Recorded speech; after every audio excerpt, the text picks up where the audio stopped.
আমরা সবাই বসে যাই, বসে যাই, জি বসে যাই, সবাই বসে যাই। আসছে, আসছে, আসছে, আসছে, হ্যাঁ, এই আসছে। আমরা ফাঁকা জায়গা পূরণ করে নিই, ফাঁকা জায়গাগুলা পূরণ করি, যেখান থেকে মানুষ উঠেছে সেই জায়গাগুলো আমরা পূরণ করি। মহারাজপুর এই এলাকায় আল্লাহ গজব দিতে চায় না, এরপরেও দুই শ্রেণীর অপরাধী আল্লাহর গজব টেনে নিয়ে আসে। আলহামদুলিল্লাহ কাফা ওয়া সালামুন আলা ইবাদিহিল্লাযীনা ইসতাফা আম্মা বা'দু ফাআউযু বিল্লাহি মিনাশ শাইতানির রাজীম বিসমিল্লাহির রহমানির রহিম يا أيها الذين آمنوا اتقوا الله وذروا ما بقي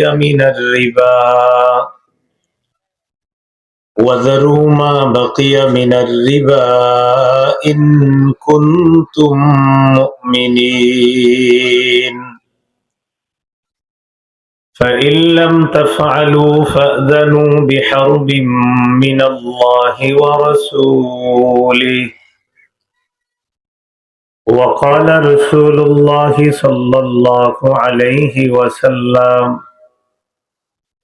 أتيت ليلة أسري بي على قوم بطونهم كالبيوت فيها الحيات ترى من خارج بطونهم فقلت من هؤلاء يا جبريل قال هؤلاء أكلة الربا يا رسول الله أو كما قال عليه الصلاة والسلام اللهم صل على محمد وعلى آل محمد كما صليت على إبراهيم وعلى آل إبراهيم إنك حميد مجيد اللهم بارك على محمد وعلى آل محمد كما باركت على إبراهيم وعلى آل إبراهيم إنك حميد مجيد اللهم إني أعوذ بك من شر لساني ومن شر سمعي ومن شر بصري ومن شر مني মহারাজপুর দারুল উলুম গুলজারিয়া মাদ্রাসার উদ্যোগে আয়োজিত বাৎসরিক মাহফিলের গুরুত্বপূর্ণ আলোচনা করার কথা হযরত মাওলানা মুফতি আনোয়ারুল করিম যশোরী দামাত বরকাতুহুম। আলোচনা করবেন হযরত মাওলানা খালেদ সাইফুল্লাহ আইয়ুবী দামাত বরকাতুহুমুল আলিয়া। আরো অনেক উলামায়ে কেরাম আলোচনা করেছেন, করবেন। উপস্থিত হযরত উলামায়ে কেরাম, মুসলমান ভাইরা, আল্লাহ তাআলার দরবারে শুকরিয়া আদায় করছি, আল্লাহ আমাদেরকে এই মাহফিলে উপস্থিত হওয়ার তৌফিক দান করেছেন, বলি আলহামদুলিল্লাহ।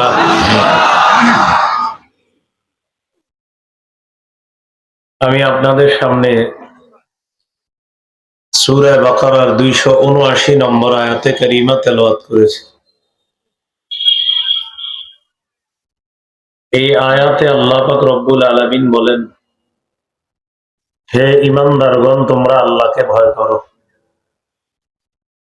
যদি তোমরা খাঁটি মুমিন হও তাহলে সুদের কারবার ছেড়ে দাও।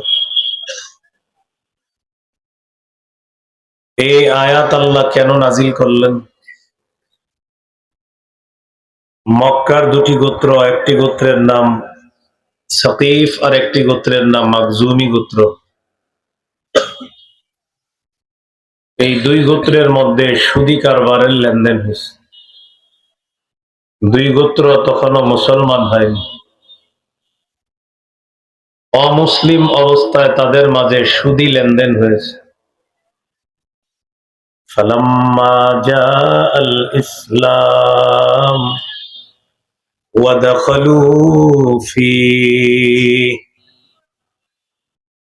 যখন ইসলামের দাওয়াত আসলো উভয় গোত্র কালিমা পড়ে মুসলমান হয়ে গেছে।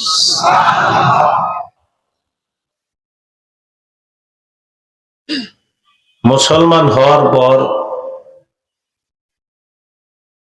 সাকিফ গোত্র মাকজুমি গোত্রের যে সুদে লেনদেন করছে,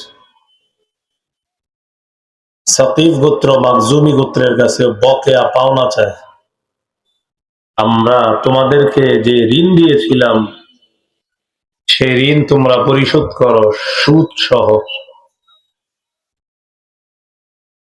সুদের কারবারের লেনদেন করছে তারা মুসলমান হওয়ার আগে।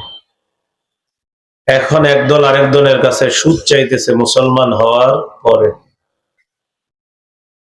সাকিব গোত্র মাকজুমি গোত্রের কাছে সুদ চাইছে বকেয়া সুদ, পাওনা সহ, বকেয়া সুদ সহ ওই পাওনা পরিশোধ করার জন্য। মাকজুমি গোত্র পরামর্শ করার সময় নিল। ফাতাশাওয়ারু, নিজেরা আপোষের মধ্যে পরামর্শ করল।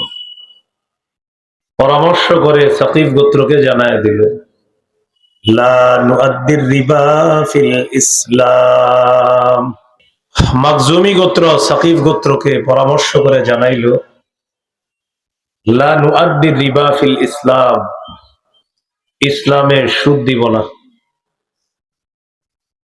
সাকিব গোত্র মুসলমান, মাকজুমি গোত্র মুসলমান, একদল মুসলমান আর একদল মুসলমানের কাছে সুদ চাইতেছে। একদল বলতেছে বকেয়া পাওনা দাও সুদ সহ, আর একদল বলতেছে দিব না। ঘটনাটা তৎকালীন মক্কার যিনি নায়েবু মক্কা, তার নাম আত্তাব ইবনু আসিদ, তিনি একটা চিঠি লিখলেন রাসূল সাল্লাল্লাহু আলাইহি সাল্লামের কাছে। রাসূলুল্লাহ সাল্লাল্লাহু আলাইহি সাল্লামকে অবহিত করলেন, ওগো আল্লাহর রাসূল, দুই দল, এক দল আরেক দলের কাছে সুদ চায়, দুই গোত্রে মুসলমান। রাসূলুল্লাহ সাল্লাল্লাহু আলাইহি সাল্লামের কাছে যখন চিঠি পড়ে শোনানো হলো, তখন আল্লাহ পাক রব্বুল আলামিন সুদ হারাম, সুদের কারবার ছেড়ে দেওয়া, এই বিষয়ে আল্লাহ পাক রব্বুল আলামিন সূরা বাকারার 279 নম্বর আয়াতে কারিমা আল্লাহ নাযিল করে দিয়েছেন। আয়াতে আল্লাহ পাক রব্বুল আলামিন বলেন, ইয়া আইয়ুহাল্লাযীনা আমানুত্তাকুল্লাহ ওয়া যারু মা বাকিয়া মিনার রিবা ইন কুনতুম মুমিনিন।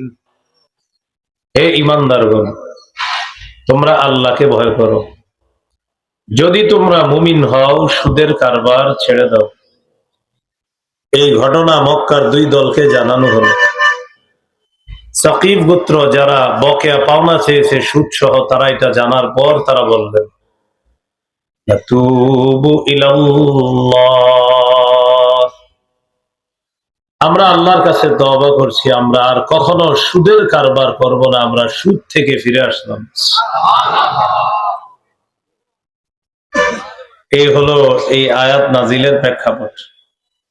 সুদ যেটা আমরা বাংলায় বুঝি, কোরআন হাদিসে এটার আরবি হলো রিবা।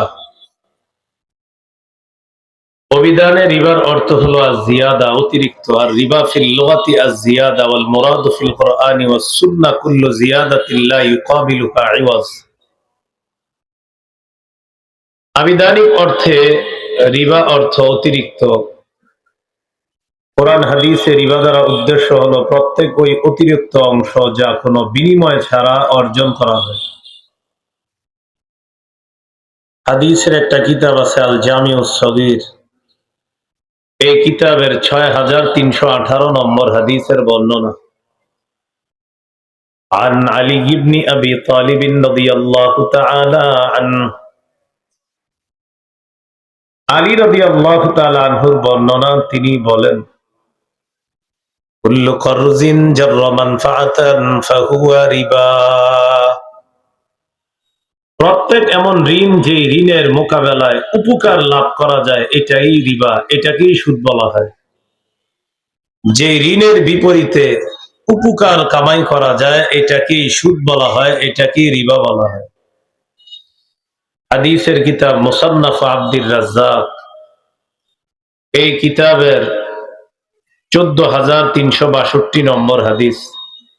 আব্দুল্লাহ ইবনে আব্বাস রাদিয়াল্লাহু তাআলা আনহুমার বর্ণনা, তিনি বলেন, ইন্নামার রিবা আখিরলি ওয়া আযীদুকা। সুদ বলা হয় ঋণ গ্রহীতা ঋণ দাতাকে এই কথা বলা, তুমি আমার কাছে যে টাকা পাও না, অমুক তারিখে তোমাকে পরিশোধ করার কথা, তুমি একটু সময় বাড়ায় দাও, আমিও তোমারে কিছু বাড়ায় দিই, এটাকেই সুদ বলা হয়। সহিহ মুসলিমের হাদিস 1587 নম্বর হাদিস। এই হাদিসের বর্ণনাকারী সাহাবীর নাম উবাদা ইবনে সামিত রাদিয়াল্লাহু তাআলা, তিনি বলেন, সামিআতু রাসূলুল্লাহ সাল্লাল্লাহু আলাইহি ওয়াসাল্লাম ইয়ানহা আন বাই'iয যাহাবি বিয-যাহাবি ওয়াল ফিদ্দাতি বিল ফিদ্দাতি ওয়াল বুররি বিল বুর والشعير بالشعير والتمر بالتمر والملح بالملح إلا سواء بسواء فمن زاد أو ازداد فقد أربى। আমি রাসূলুল্লাহ সাল্লাল্লাহু আলাইহি সাল্লামকে স্বর্ণের বিনিময়ে স্বর্ণ, রূপার বিনিময়ে রূপা, গমের বিনিময়ে গম, জবের বিনিময়ে জব, খেজুরের বিনিময়ে খেজুর, লবণের বিনিময়ে লবণ, এক জাতীয় জিনিস লেনদেন করতে নিষেধ করতে শুনেছি। সমান সমান যদি হয় লেনদেন জায়েজ আছে, যদি কম বেশি হয় সুদ হয়ে যাবে। স্বর্ণের মোকাবেলায় স্বর্ণ লেনদেন সমান সমান হলে জায়েজ, রূপার বিনিময়ে রূপা লেনদেন সমান সমান হলে জায়েজ, যদি কম বেশি হয় সুদ হয়ে যাবে। সহিহ বুখারীর বর্ণনা, 2175 নম্বর হাদিস। قال رسول الله صلى الله عليه وسلم بيعوا الذهب بالذهب بيعوا الذهب بالفضة والفضة بالذهب كيف شئتم।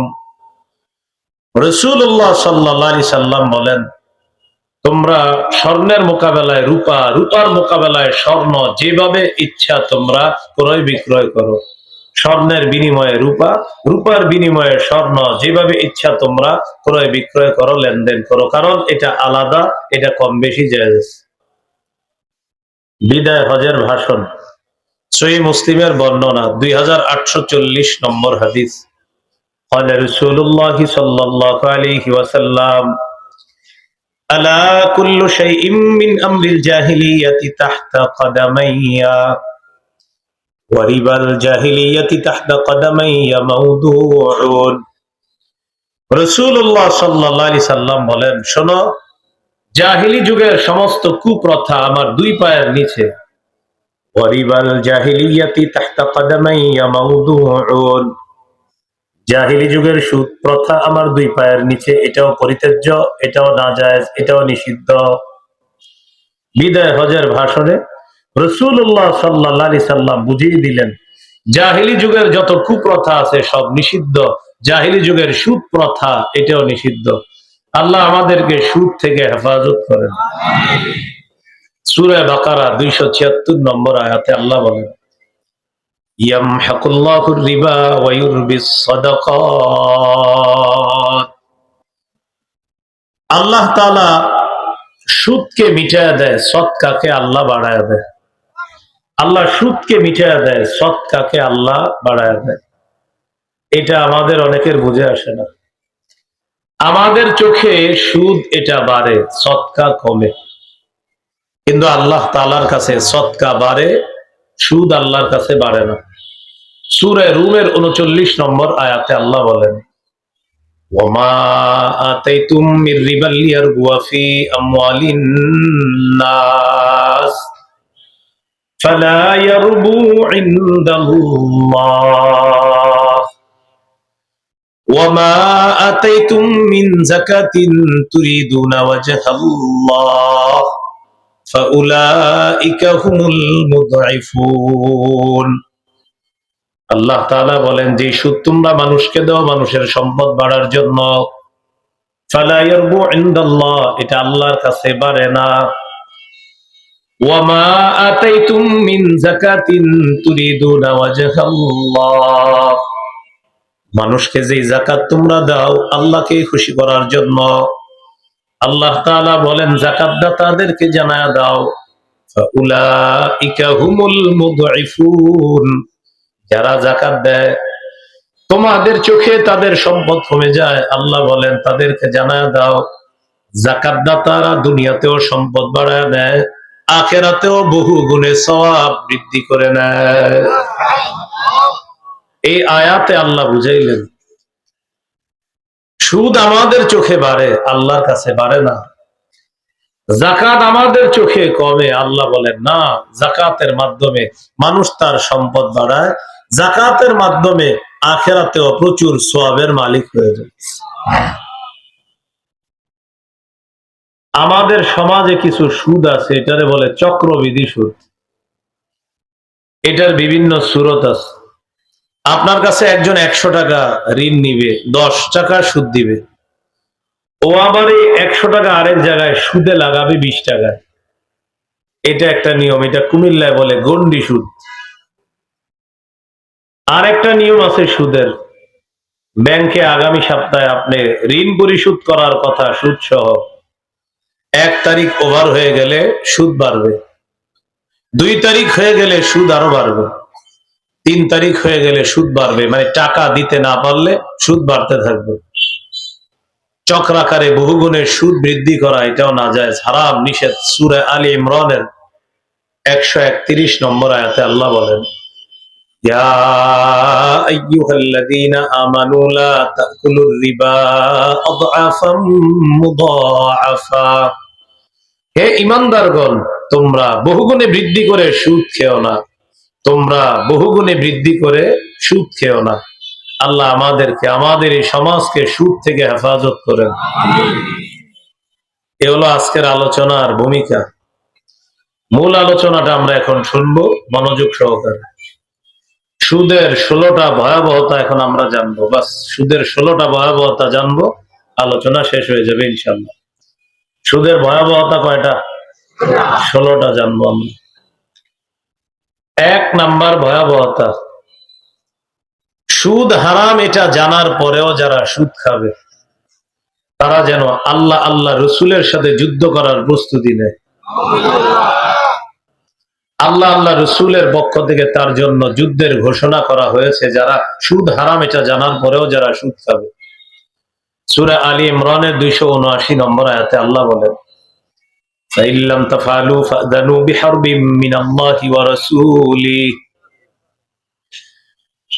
সুদ হারাম এটা জানার পরেও তোমরা যারা সুদের কারবার থেকে ফিরে না আসবা, আমি আল্লাহ এবং আমার রসুলের পক্ষ থেকে যুদ্ধের ঘোষণা নিয়ে নাও। আয়াতের ব্যাখ্যায় আসছে, ইউকালু লিআকিলির রিবা ইয়াউমাল কিয়ামাতি খুয সিলাহাকা লিল হারব, কিয়ামতের ময়দানে সুদখোরকে বলা হবে, ও সুদখোরের দল, তুমি তোমার অস্ত্র নাও, আমি আল্লাহর সাথে লড়াই করার জন্য। সুদখোরের অস্ত্রের নাম সুদ খাওয়া। বলেন, সুদখোরের অস্ত্রের নাম কি? সুদ খাওয়া। এটা কিয়ামতের ময়দানে সুদখোরকে বলা হবে, ইউকালু লিআকিলির রিবা খুয সিলাহাকা লিল হারব, সুদখোরকে কিয়ামতের ময়দানে বলা হবে, সুদখোর তুমি তোমার অস্ত্র নাও, আমি আল্লাহর সাথে লড়াই করার জন্য। তাহলে বলেন, সুদ খাওয়া মানে আল্লাহ আল্লাহ রসুলের পক্ষ থেকে যুদ্ধের ঘোষণা নিয়ে নেওয়া। নাউজুবিল্লাহ পরিষদ। এ হলো 1 নাম্বার ভয়াবহতা। 2 নাম্বার, যারা সুদ খায় এই অবস্থায় যদি তাদের মৃত্যু হয়, কিয়ামতের ময়দানে কবর থেকে তারা এমন অবস্থায় উঠবে, দেখলে মনে হবে শয়তান তাদেরকে পাগল বানায় দিচ্ছে। যারা সুদের অবস্থায় মারা যাবে, কিয়ামতের ময়দানে তারা যখন উঠবে, দেখলে মনে হবে শয়তানের স্পর্শে তারা পাগল। সূরা বাকারা 275 নম্বর আয়াত, 3 পারার 6 নম্বর পৃষ্ঠা আল্লাহ বলেন, আল্লাযীনা ইয়াকুলুনা রিবা লা ইয়াকুমুনা ইল্লা কামা ইয়াকুমুল্লাযী ইয়াতাখাব্বাতুহু আশ-শাইতানু মিনাল মাস। যারা সুদ খায় তারা কবর থেকে এমন অবস্থায় উঠবে, দেখলে মনে হবে শয়তানের স্পর্শে তারা পাগল। যালিকা বিআন্নাহুম ক্বালু ইন্নামাল বাইউ মিসলুর রিবা। আল্লাহ তাআলা বলেন, এটা এই কারণে দুনিয়ার মধ্যে তারা বলতো সুদ ব্যবসার মতো। আল্লাহ বলেন, ওয়া আহাল্লাল্লাহুল বাই'a ওয়া বলছিলাম সুদের 2 নাম্বার ভয়াবহতা। যারা সুদ খাবে তারা কিয়ামতের ময়দানে এমন অবস্থায় উঠবে, দেখলে মনে হবে পাগল। সূরা বাকারা 275 নম্বর আয়াত, 3 পারা 6 নম্বর পৃষ্ঠা আল্লাহ বলেন, الذين يأكلون الربا لا يقومون إلا كما يقوم الذي يتخبطه الشيطان من الماس। যারা সুদ খায় তারা কবর থেকে এমন অবস্থায় উঠবে, দেখলে মনে হবে শয়তানের স্পর্শে যেন তারা পাগল। ذلك بأنهم قالوا إنما البيع مثل الربا। আল্লাহ বলেন, এটা এই কারণে তারা দুনিয়ার মধ্যে বলতো ব্যবসা সুদের মতো। বলি নাউযুবিল্লাহ। ওয়া আহাল্লাল্লাহুল বাই'a ওয়া হাররামার রিবা। আল্লাহ বলেন, আল্লাহ ব্যবসাকে হালাল করেছেন, সুদকে আল্লাহ হারাম করেছেন। তাহলে এটা হলো 2 নাম্বার। কিয়ামতের ময়দানে পাগল অবস্থায় উঠবে সুদখোর। 3 নাম্বার, সুদখোর কিয়ামতের ময়দানে এমন অবস্থায় উঠবে, দেখলে মনে হবে তার গলা চেপে কেউ তাকে হত্যা করতেছে, এমন মনে হবে। শ্বাসরোধ করা অবস্থায় কিয়ামতের মাঠে উঠবে, হা হা করতে করতে উঠবে। সুদখোরের হালাত খারাপ হয়ে যাবে। কোন ব্যক্তির গলা চেপে ধরলে তার যে অবস্থা হওয়ার কথা, সুদখোর কিয়ামতের ময়দানে এমন অবস্থায় কিয়ামতের ময়দানে উঠবে। উমদাতুত তাফসীর 1 নম্বর খণ্ড, 330 নম্বর পৃষ্ঠা।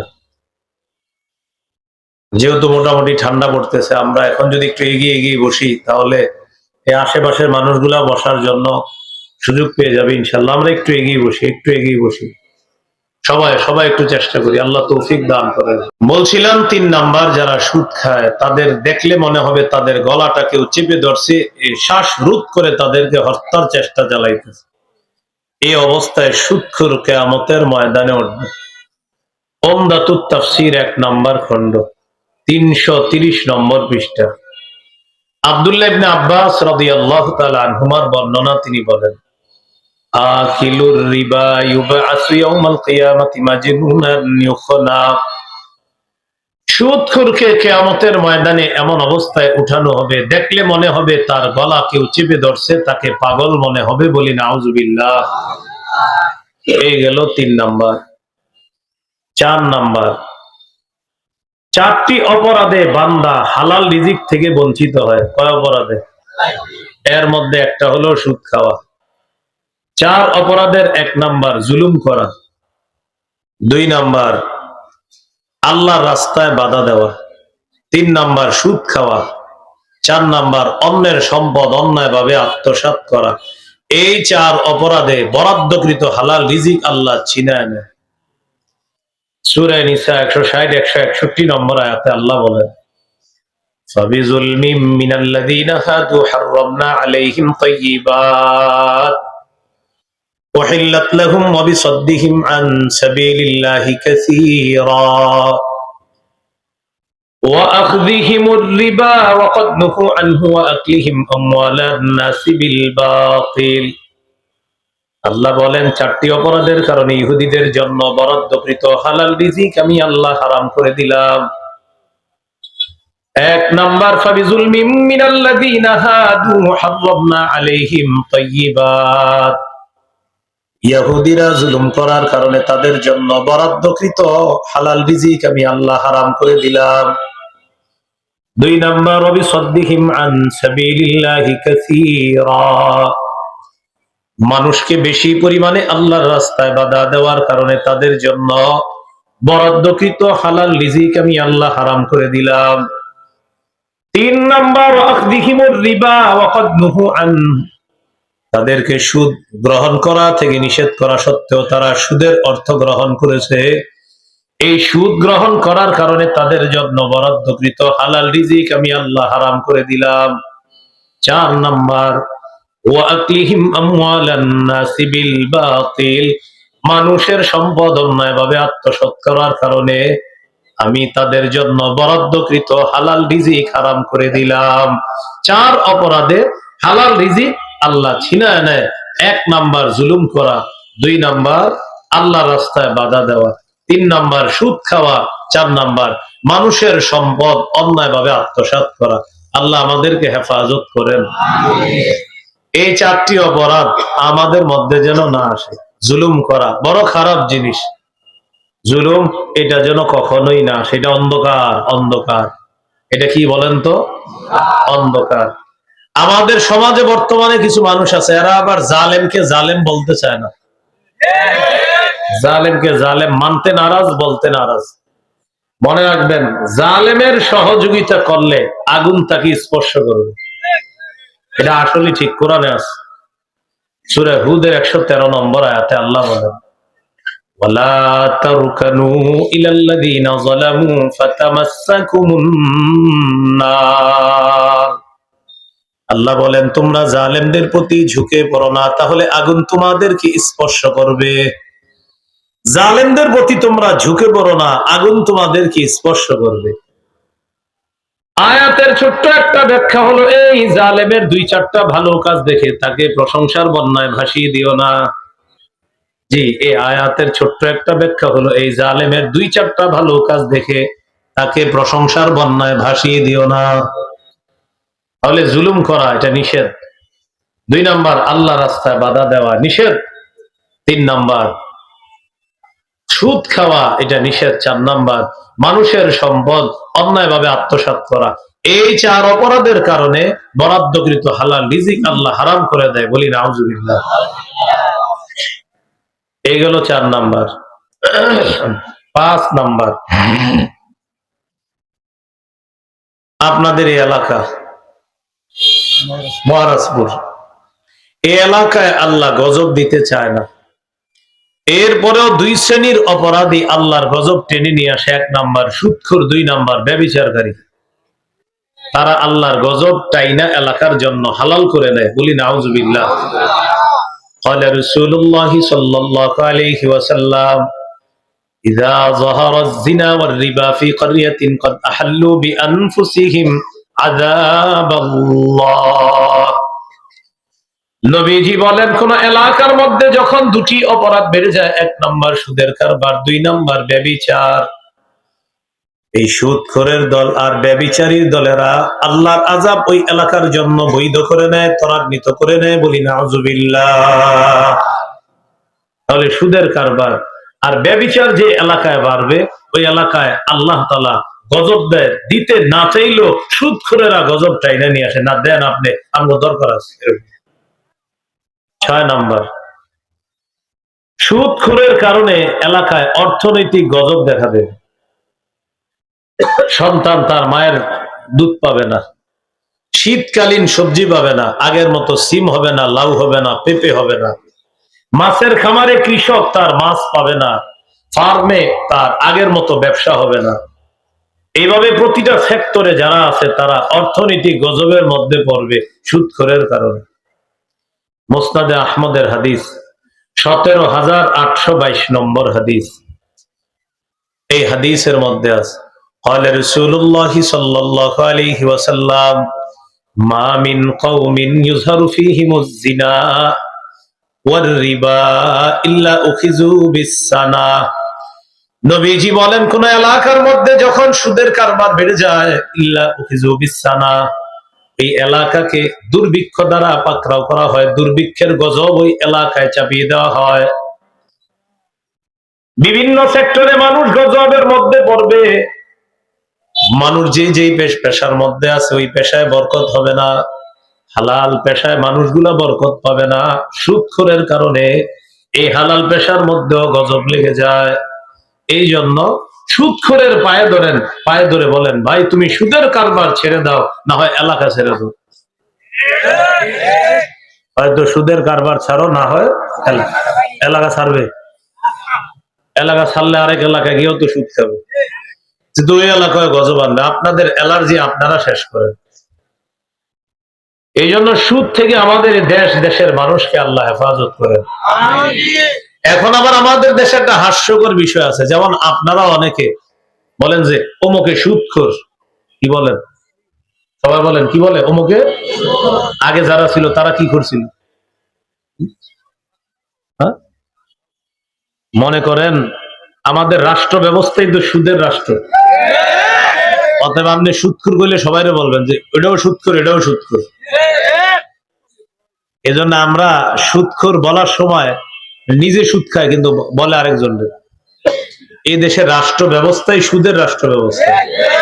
এই দেশের রাষ্ট্রে যারাই দায়িত্বশীল আগে ছিল, আছে, থাকবে, সব সুদখোর। আপনি কারে আবার সুদখোর না বলেন? রাষ্ট্র ব্যবস্থাই তো সুদ। এই জন্য আল্লাহর কাছে 4 রাকাত নামাজ পড়বেন অতিরিক্ত ডেইলি। 2 রাকাত নামাজ পড়ে বলবেন, আল্লাহ মরার আগে আর কিয়ামতের আগে যেন বাংলাদেশে কোনো নারী শাসক না হয়। এটা কেন ঠিক? বুখারীর হাদিসে আছে, রাসূলুল্লাহ সাল্লাল্লাহু আলাইহি সাল্লাম বলেন, লা ইউফলিহা কওমুন ওয়াল্লাহু আমরাহুম ইমরাআ। ওই জাতি কিছুতেই সফল হবে না যে জাতি তাদের নেতৃত্বে কোনো নারীকে বসায় দেয়। এই জন্য কারো মাথায় যদি থাকেন আবার নারী বসাবো, তাহলে সারা জীবন এই দেশের পুরুষ যারা আছে আমরা হিজরা মার্কা পুরুষ হয়েই থাকতে হবে। আর আপনি যদি নিয়ত করেন আবার নারী বসাবো, সমস্যা নাই, নবী বলছে উন্নতি হবে না, যতই চেষ্টা করো। এই জন্য এটা হলো প্রথম 2 রাকাত নামাজের দোয়া। পরের 2 রাকাত নামাজ পড়ে দোয়া করবেন, আল্লাহ আমাদের দেশে এমন একজন শাসক বসায় দাও যে শাসক 4 কাজের যোগ্যতা রাখে, 10 গুণে গুণান্বিত এমন একজন শাসক আমাদের দেশে আপনি ব্যবস্থা করে দেন। এই দোয়া আল্লাহর কাছে করেন।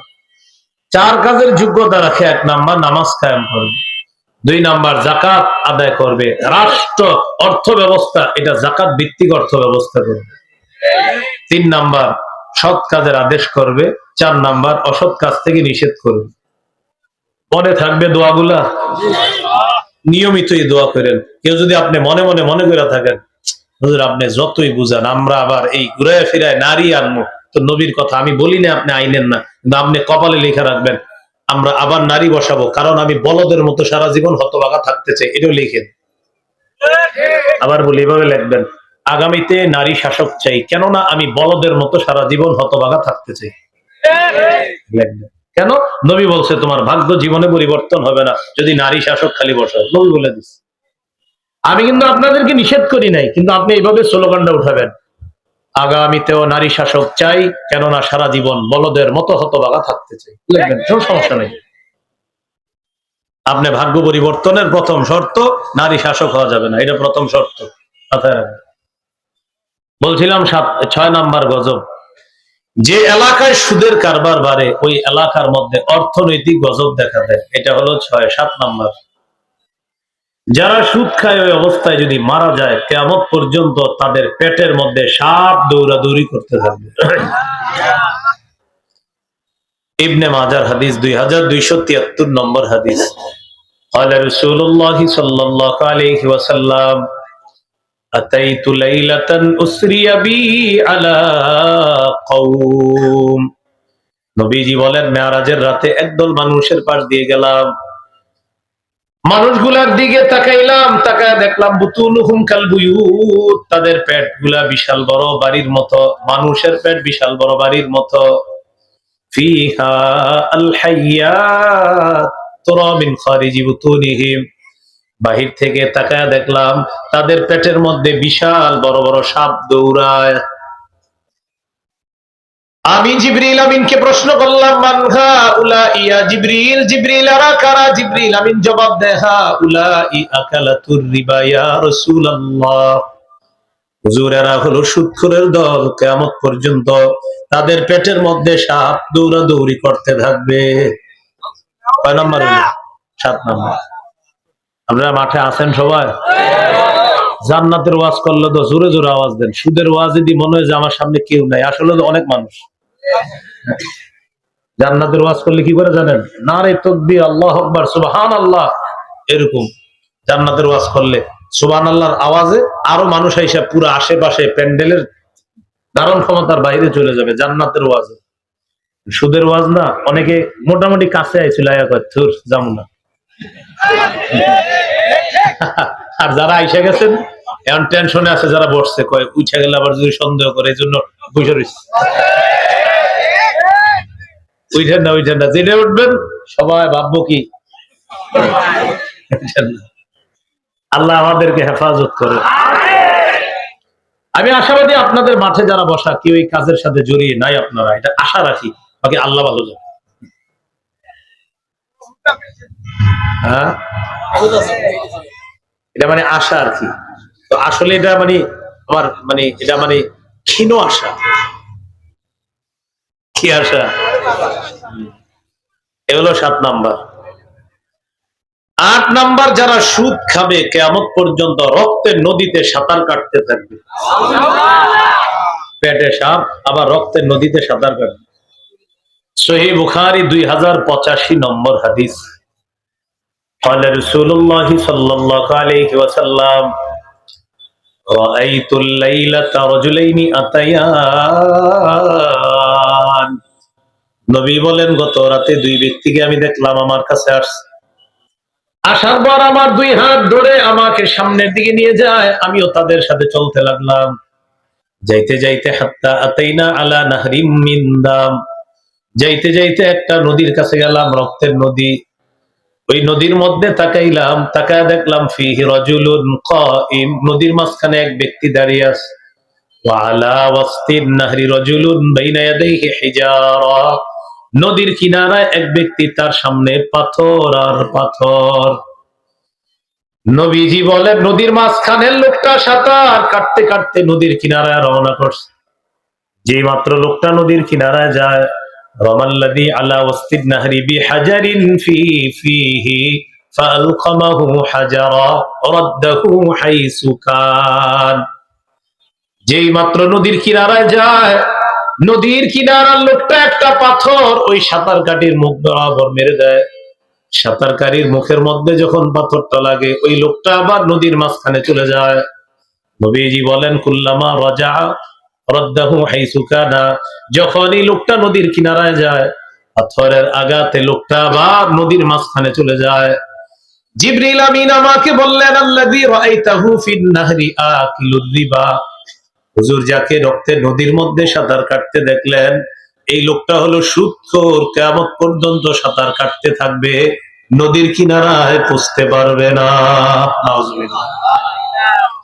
তাহলে 7 নাম্বার সাপ, 8 নাম্বার রক্তের নদীর মধ্যে সাঁতার, 9 নাম্বার আল্লাহ হেফাজত করেন, বলেন আমিন। 9 নাম্বার, সুদ খাওয়া মানে আপন মাকে বিয়ে করা। আপন মায়ের সাথে বিয়ে বৈধ? তার মানে জিনা করা। নাউজুবিল্লাহ। ইবনে মাজাহ 2273, 2274, 2275 এই হাদিসগুলোর মধ্যে আছে। আর রিবা সাবউনা হুবা আইসারুহা আইয়ান কিহার রাজুলু উম্মা, সুদের 70টা শাখা, সর্বনিম্ন শাখা আপন মাকে বিয়ে করা। সুদের 70টা শাখা, সর্বনিম্ন শাখা আপন মাকে বিয়ে করা। এর মানে আপন মায়ের সাথে জিনা করা, ব্যভিচার করা। আল্লাহ আমাদেরকে হেফাজত করেন, এই চিন্তা থেকেও আল্লাহ আমাদেরকে হেফাজত করেন।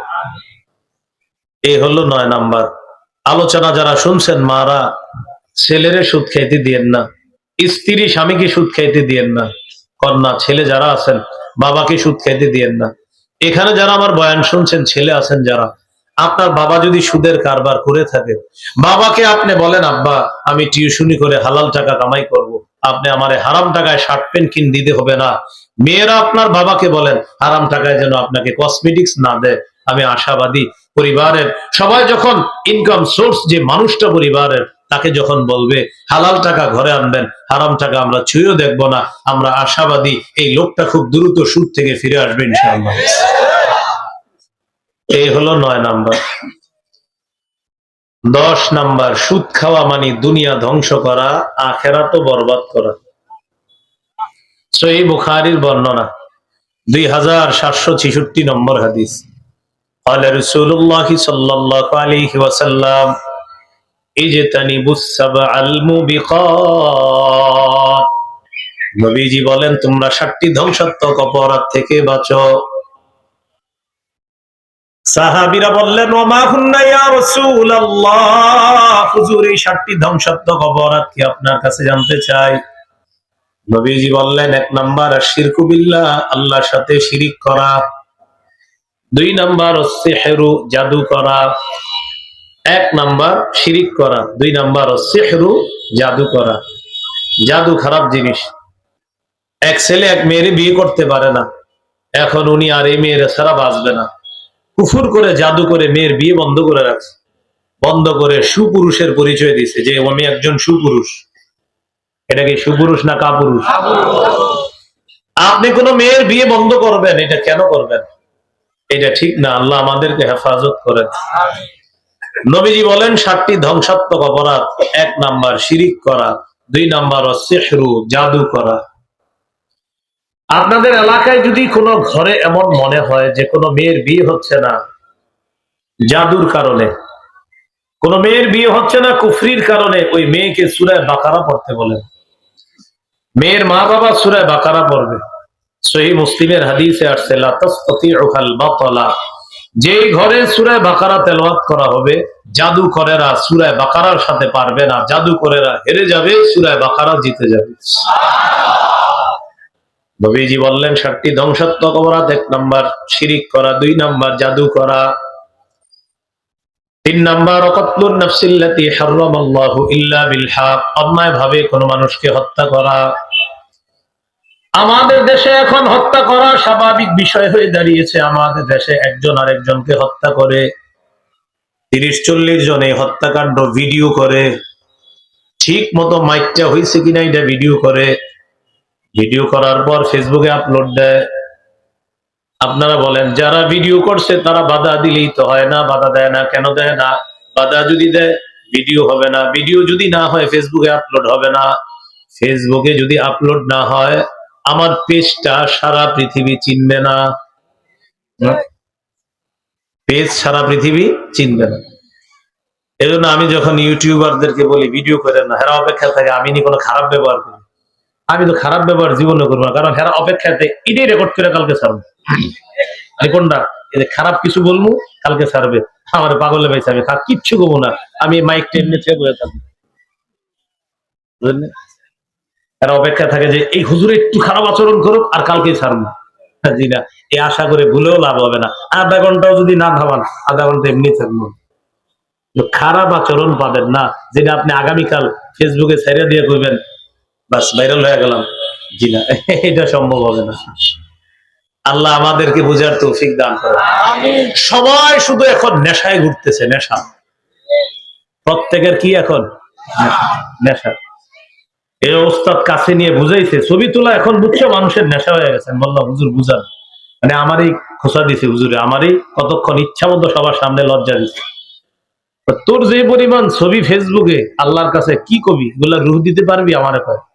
আমি হুজুর আমি তো উঠাইনি, যারা উঠাইছে তাদেরকে বাধা দিছো? আমি না, সেটাও তো করি নাই, বাধা দাও নাই কোনো। তুমি একজন মানুষ, তোমার এত ছবি থাকবে কেন? আসলে আপনারা যে কয়জন, এর চেয়ে বেশি ছবি পাইবেন আমার। হুজুর যখন গাড়ি থেকে নামছেন, তিনি যখন উঠছেন, তিনি যখন ওয়াশরুমে যাচ্ছেন, তিনি যখন বের হচ্ছেন, একদিন এক দোকানে বসাইছে, আমার মিষ্টির দোকান। আমি সুগার অ্যালার্জির কারণে মিষ্টি খাই না, আমার অ্যালার্জি আছে, সুগার অ্যালার্জি, ডাস্ট অ্যালার্জি দুইটা আছে, এই কারণে আমি মিষ্টি খাই না। একজনে আমার মুখের সামনে মিষ্টি ধরছে চামচ দিয়ে, আমি ভাই আমি তো মিষ্টি খাবো না, আমার অ্যালার্জি আছে মিষ্টি দিয়ে। এখন উনি ফেসবুকে পরের দিন দিচ্ছে হযরতকে যখন আমার দোকানে মিষ্টি খাওয়িয়ে দিচ্ছি, আসলে আমি কিন্তু খাইনি, কিন্তু লেখছে কি হযরতকে যখন খাইয়ে দিচ্ছি, তো এটা তো সঠিক হইল না বিষয়। এইভাবে আপনার ছবি তোলা এখন রোগের পর্যায়ে চলে গেছে। রোগ একটা প্রয়োজন, আরেকটা হলো রোগ। সত্যি বলছি, এখন রোগের পর্যায়ে চলে গেছে।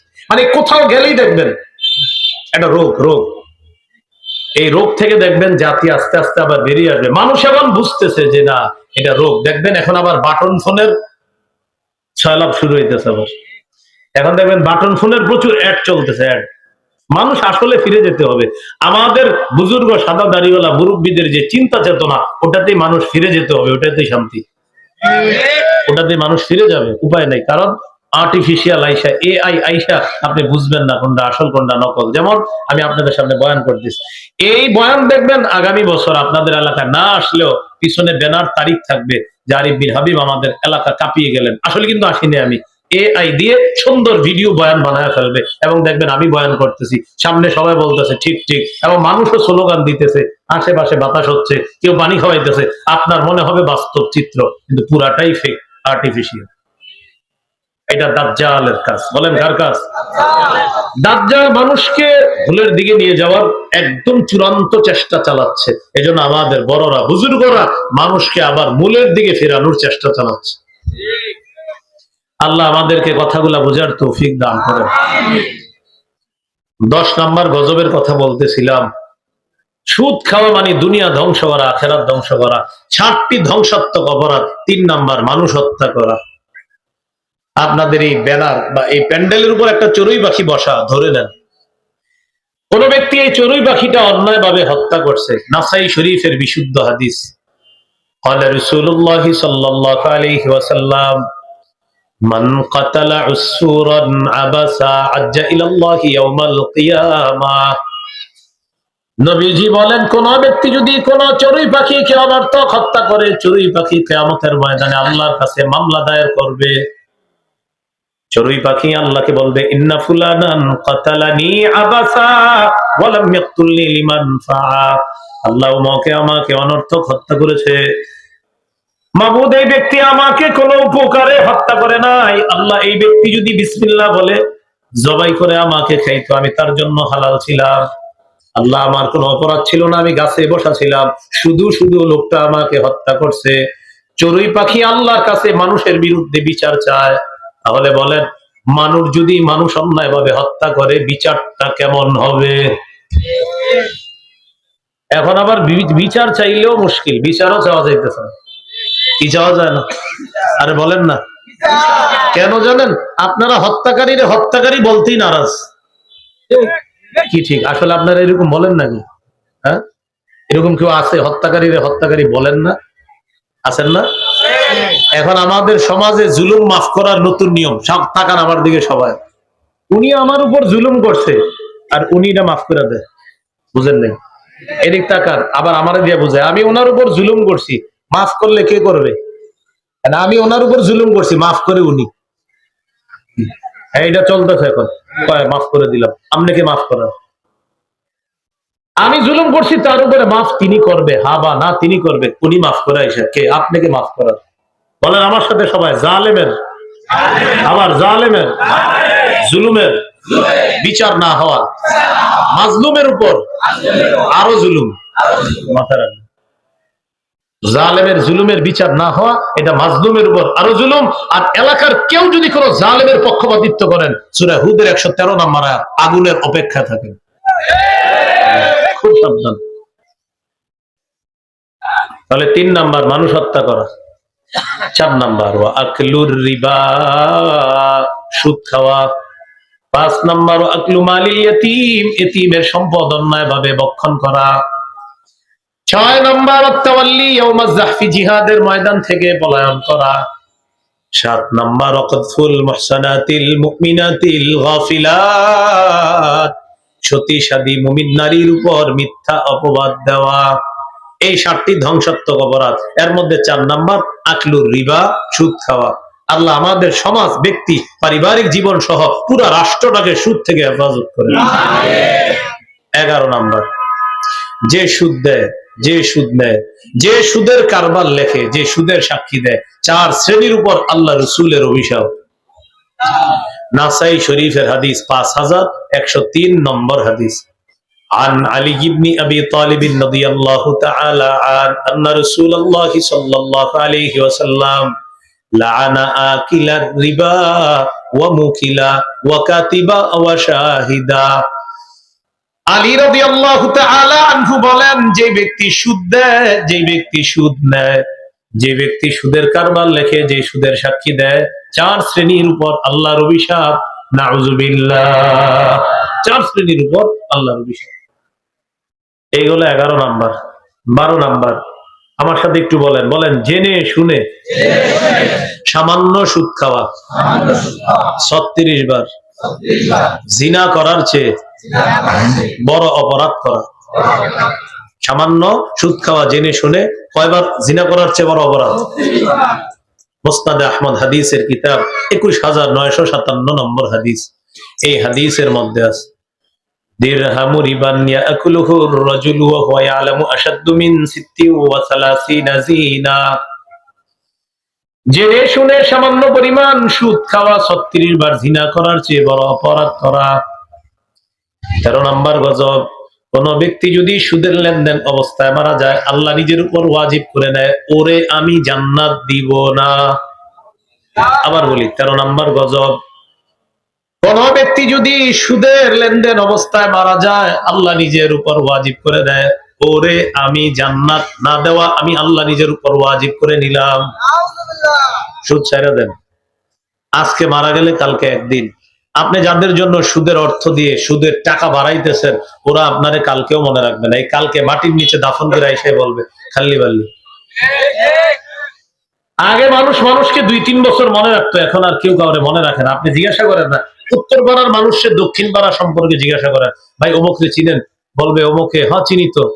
অমুকের একটু ডাইকা দেন, পরে গিয়া খোঁজ নিয়ে দেখে কয় হ্যাঁ তো মারা গেছে 6 মাস আগে। মানে উত্তর পাড়ার লোক কইতে পারে না দক্ষিণ পাড়ার অমুকে 6 মাস আগে মারা গেছে, এও কইতে পারে না।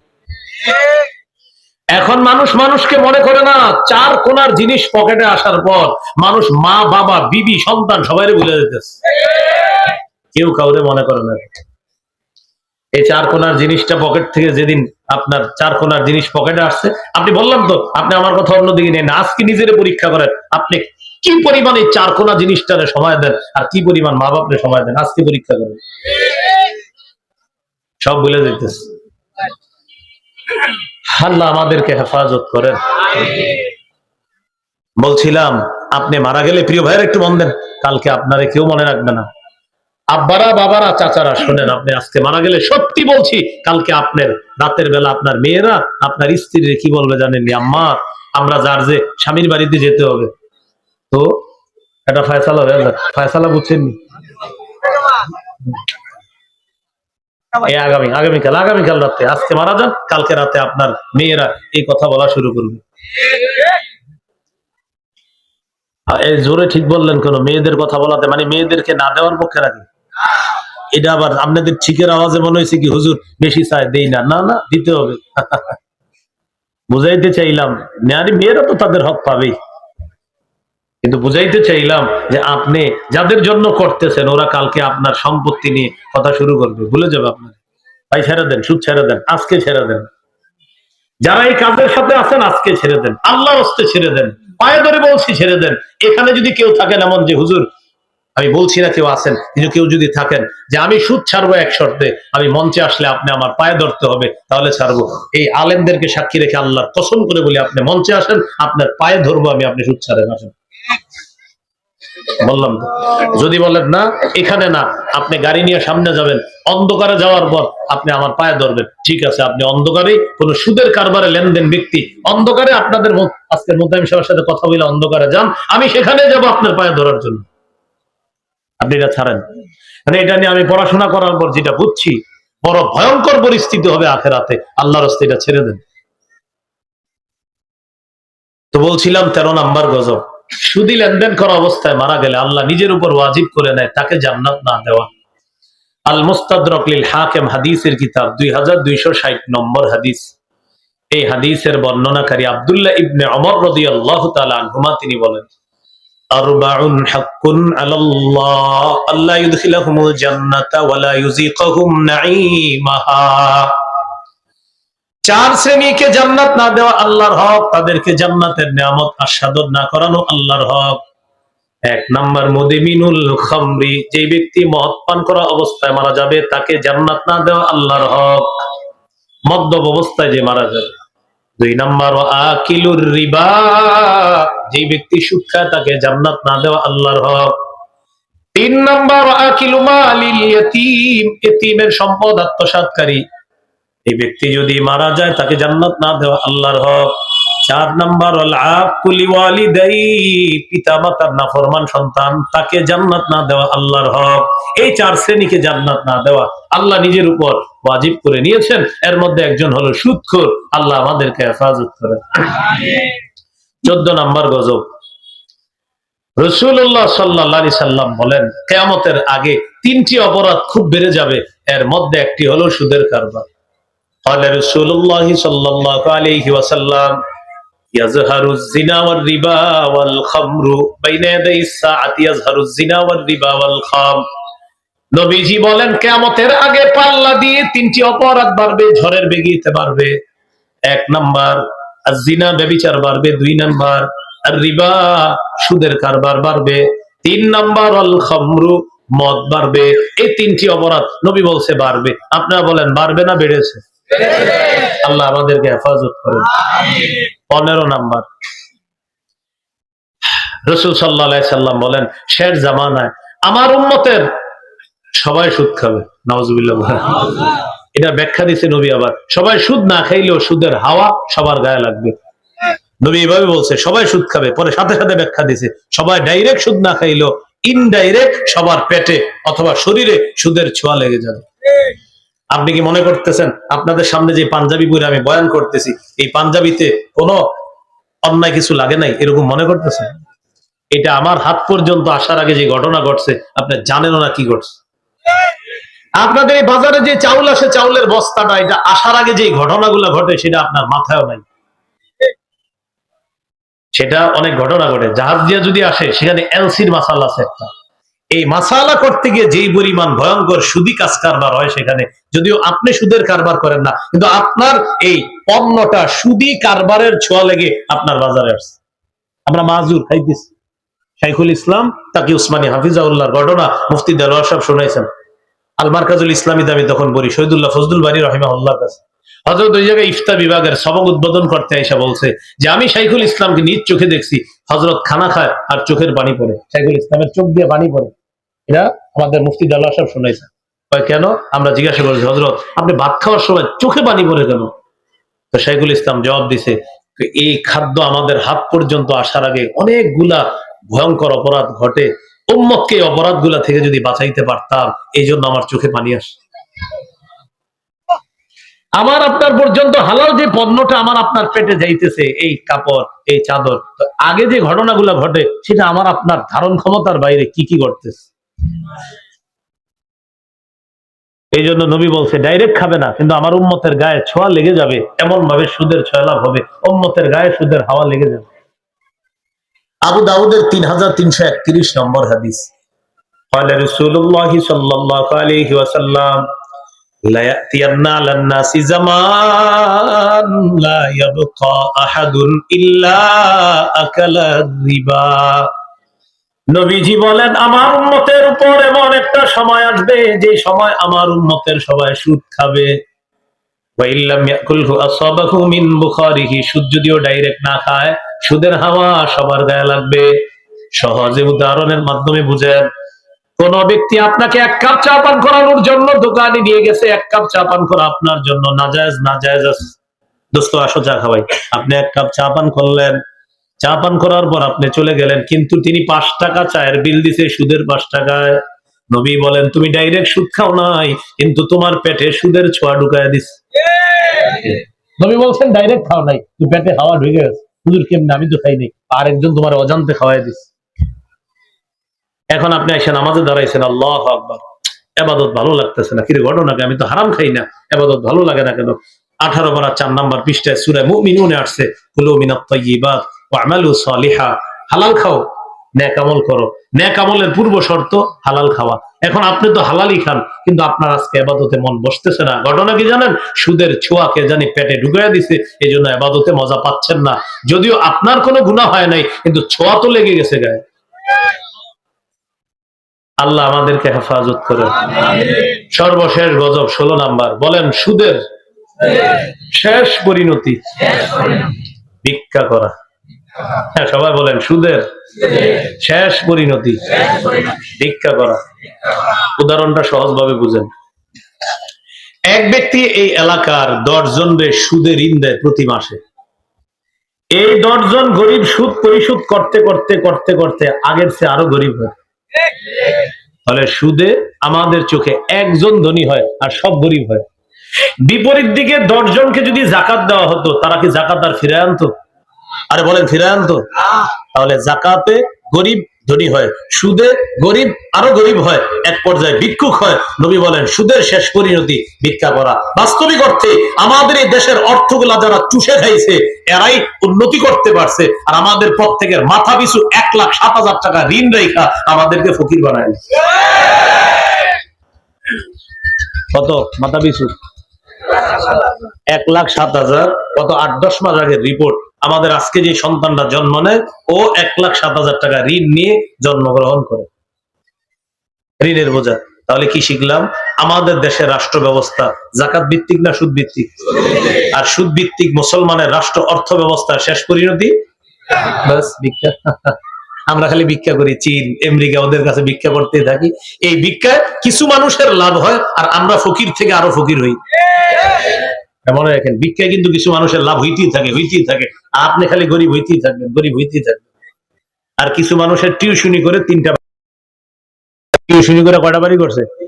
এই টিউশনি আমিও খুঁজতেছি। আল্লাহ আমাদের সকলকে বোঝার তৌফিক দান করেন। সুদের কয়টা ভয়াবহতা জানলাম, ভূমিকা 8টা কথা জানলাম, ভয়াবহতা জানলাম 16টা। এই 24টা কথা আমরা মাথায় রেখে সুদ মুক্ত জীবন যাপন করে হালাল জীবন নিয়ে যেন কবরে যেতে পারি, আল্লাহ তৌফিক দান করেন। আমরা কেউ উঠাউঠি করবো না। হযরত চলে আসবে ইনশাআল্লাহ। আলোচনার আগে একটু সামান্য আলোচনা হবে ইনশাআল্লাহ। এরপরে সুলতানুল ওয়াইজিন মাওলানা খালেদ সাইফুল্লাহ ইউবি সাহেব হুজুর চলে আসবে। আমরা উঠাউঠি করবো না ইনশাআল্লাহ। আমরা সবাই ধীরস্থির ভাবে বসি। আপনারা কিন্তু একটু আগে আসছেন, বেশিক্ষণ হয় নাই, মাত্র আসছেন, মাত্র বাজে হলো আপনার 10টা। উঠাউঠি করবো না। আল্লাহ আমাদের সকলকে সুদ মুক্ত জীবন যাপন করে হালাল জীবন নিয়ে যেন আমরা কবরে যেতে পারি, আল্লাহ তৌফিক দান করেন। আমিন। ওয়া আখিরু দাওয়ানা আলহামদুলিল্লাহ।